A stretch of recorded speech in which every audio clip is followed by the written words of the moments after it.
Hi guys, in this video I'm going to show you how you can create a multiple new Gmail accounts without the phone verification.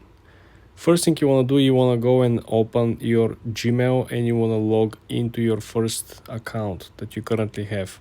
The second step is you want to come over here on the lower right corner, click on the three dots, launch the menu, and you want to click on clear browsing data. This simply will unlink anything linked to your previous account, any search queries, any account creation, any passwords, anything, okay? So this simply will help you to clear your history and then being able to create at least 3 new Gmail accounts with this account without the need of password.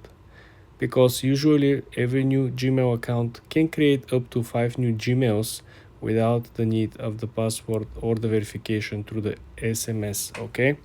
So this is how you're going to approach the situation. You're going to create these new 3 Gmail accounts. Then you're going to clear your browsing history. You're going to log out of your current Gmail account and you're going to use the first new created account. From this new created account, you're going to create 5 new Gmail accounts. Like I mentioned, every new account can create up to 5 new without phone verification. Then you're going to clear the browsing history again and you're going to log into the second new account. And you're going to rinse and repeat the process all over again. This is how you guys will be able to create unlimited new Gmail accounts without the need of phone verification. For more tips and tricks like this, guys, subscribe and come back for more.